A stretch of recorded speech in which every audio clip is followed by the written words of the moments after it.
क्या महाराष्ट्र की राजनीति में नया भूचाल आने वाला है? क्या वाकई महाराष्ट्र में गिर सकती है शिंदे और भाजपा की सरकार? क्या किसी भी वक्त महाराष्ट्र में कराए जा सकते हैं मध्यावधि चुनाव? जी दोस्तों, महाराष्ट्र से बड़ी खबर आ रही है। बड़ा सियासी उथल पुथल मचा हुआ है। दूसरी बड़ी खबर में जिक्र होगा कि कर्नाटक के चुनाव में दहाड़े राहुल गांधी, अडानी मामले में फिर से बीजेपी को घेरा। तीसरी खबर में आपको बताएंगे कि प्रियंका गांधी मंगलवार को कर्नाटक का कर रही है दौरा।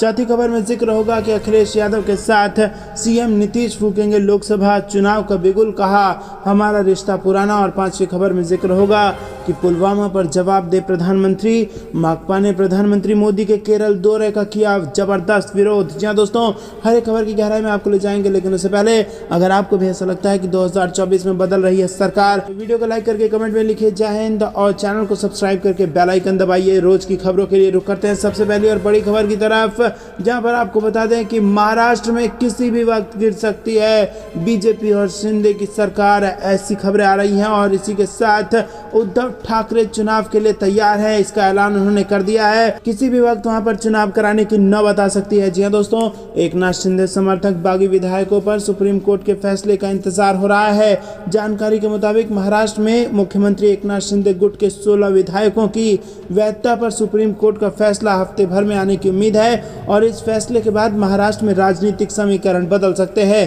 पिछले साल शिवसेना की अगुवाई वाली महाविकास अघाड़ी की सरकार जाने के बाद पूर्व मुख्यमंत्री उद्धव ठाकरे गुट की ओर से 16 विधायकों की सदस्यता की वैधता को सुप्रीम कोर्ट में चुनौती दी गई थी। तो दोस्तों, क्या 16 विधायकों की सदस्यता रद्द हो जाएगी और क्या यहां पर जल्द से जल्द कराए जाएंगे चुनाव? आपको क्या कुछ लगता है कमेंट में जरूर बताइए। और साथ ही साथ ये भी बताइए कि अगर अभी महाराष्ट्र में हो जाता है चुनाव तो किसकी बनेगी सरकार? रुक करते हैं अगली ब्रेकिंग न्यूज की तरफ।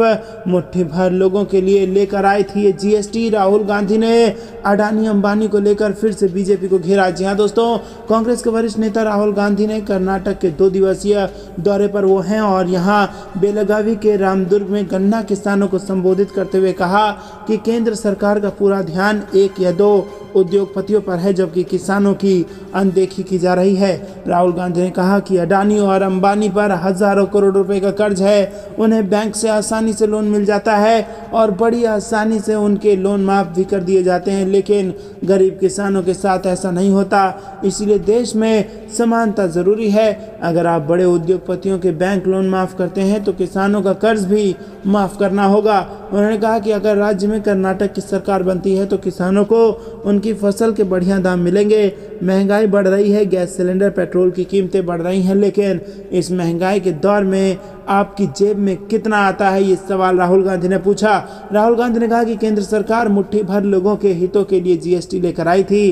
उन्होंने कहा कि सिर्फ प्रभावशाली लोगों की मदद के लिए जीएसटी लाया गया था। जीएसटी इतना जटिल है कि बहुत से लोग इसे ठीक से समझ नहीं पाते हैं और छोटे कारोबार बंद हो गए हैं। अगर हम केंद्र में सत्ता में आते हैं तो जीएसटी में बदलाव करेंगे। सिर्फ एक ही टैक्स होगा और वो भी न्यूनतम होगा। रुक करते हैं अगली ब्रेकिंग न्यूज़ की तरफ। अब कर्नाटक में दहाड़ेंगी प्रियंका गांधी, हो चुका है ऐलान। जहां दोस्तों 10 मई को होने वाले विधानसभा चुनाव में बस कुछ ही हफ्ते बचे हैं और इस कड़ी में कांग्रेस नेता प्रियंका गांधी मंगलवार को राज्य में पार्टी के लिए प्रचार कर रही हैं। वरिष्ठ नेता राहुल गांधी के 2 दिवसीय दौरे के बाद प्रियंका गांधी की यात्रा से पार्टी कार्यकर्ताओं और समर्थकों का उत्साह बढ़ रहा है और चुनाव की घोषणा के बाद प्रियंका गांधी का राज्य का ये पहला दौरा है। इससे पहले वो अंतर्राष्ट्रीय महिला दिवस के अवसर पर कर्नाटक गई थी और इस दौरान गृहलक्ष्मी योजना की प्रमुख घोषणाएं उन्होंने की थी। योजना के तहत कांग्रेस ने परिवार की प्रत्येक महिला मुखिया को 2000 रुपये भत्ता देने का वादा किया है। कांग्रेस सूत्रों ने कहा है कि पार्टी राज्य में एक मेगा कार्यक्रम की योजना बना रही है। दोस्तों, कर्नाटक में चुनाव जीतने की अपनी संभावनाओं से उत्साहित कांग्रेस ने भाजपा में विद्रोह फूटने के बाद और अधिक आक्रामक प्रचार अभियान शुरू कर दिया है।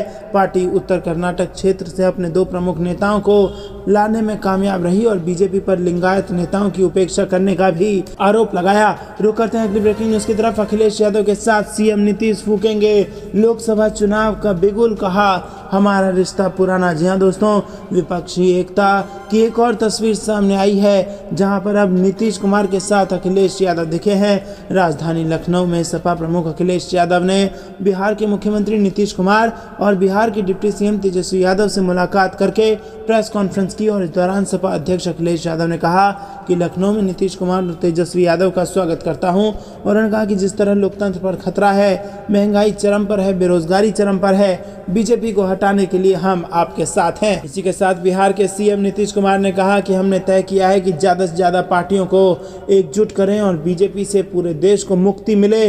उन्होंने कहा कि काम नहीं केवल प्रचार हो रहा है, हम लोग एक साथ मिलकर आगे बढ़ें और अगले चुनाव में एक साथ मिलकर लड़ेंगे तो देश हित में अच्छा काम होगा। नीतीश ने कहा कि हमारा रिश्ता पुराना है, हम मिलजुल कर साथ चलेंगे और देश के अन्य जगहों के हित में उन्होंने बातचीत किया, बाकी पार्टियों से भी बात करके एकजुट करें। वहीं दोस्तों नीतीश कुमार ने आगे कहा कि ये लोग शासन कर रहे हैं, कोई काम नहीं कर रहे हैं, सिर्फ प्रचार प्रसार हो रहा है। ऐसी स्थिति में अधिक से अधिक पार्टियों के साथ बातचीत चल रही है और उसी सिलसिले में हम लोग भी बैठकर बातचीत किए हैं। तो दोस्तों यहाँ पर एक बड़ी तस्वीर सामने आई है यूपी और बिहार, जहाँ की कुल मिलाकर 120 सीटें। और यहाँ पर आपको बता दें कि अखिलेश यादव और नीतीश कुमार एक साथ एक मंच पर, जो भाजपा की नींद उड़ाने के लिए काफ़ी है। रुक करते हैं ब्रेकिंग न्यूज़ की तरफ। माकपा ने प्रधानमंत्री मोदी के केरल दौरे का किया विरोध, कहा पुलवामा पर जवाब दें प्रधानमंत्री। जी हाँ दोस्तों, जम्मू कश्मीर के राज्यपाल सत्यपाल मलिक ने जब से एक इंटरव्यू में पुलवामा हमले को पीएम मोदी से जोड़ा है, तब से देश की विपक्षी पार्टियां भाजपा और प्रधानमंत्री पर निशाना साध रही हैं।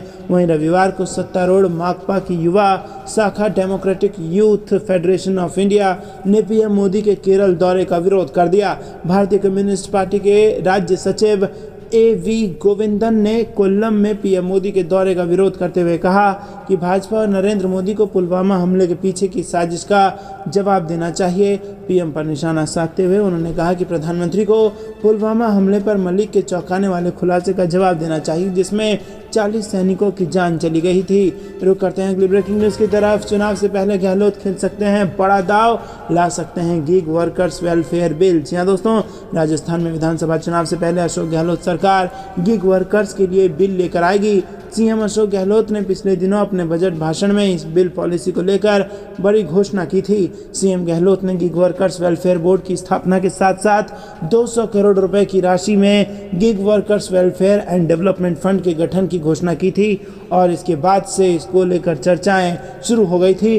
सूत्रों के मुताबिक अब इसको लेकर गहलोत सरकार जल्द ही विधानसभा का एक छोटा सेशन बुला सकती है और इसमें अगर सरकार गिग वर्कर्स वेलफेयर बिल 2023 लाती है तो आपको बता दें कि इसमें जवाबदेही कानून समेत कुछ अन्य विधेयक भी लाए जा सकते हैं और इससे कांग्रेस को बड़ा फायदा हो सकता है। रुक करते हैं अगली ब्रेकिंग न्यूज़ की तरफ। नाथ ने सीएम शिवराज पर साधा निशाना, बोले किसानों की आय दोगुनी होने की रिपोर्ट करें सार्वजनिक। जी हाँ दोस्तों, मध्य प्रदेश से ये बड़ी खबर आ रही है। मध्य प्रदेश में चुनावी साल में नेताओं के बीच बयानबाजी तेज हो गई है और इसी बीच कमलनाथ ने शिवराज सरकार को घेरते हुए कहा है कि यहाँ पर किसानों की जो आय दुगनी होने का दावा कर रहे हैं, इसकी रिपोर्ट सार्वजनिक करे सरकार। दोस्तों, ये थी दिन भर की सारी जरूरी और बड़ी खबरें। अंत तक बने रहने के लिए बहुत बहुत धन्यवाद। जाने से पहले वीडियो को लाइक, चैनल को सब्सक्राइब और बेल आइकन दबाकर कमेंट में लिखिए जय हिंद, जय भारत।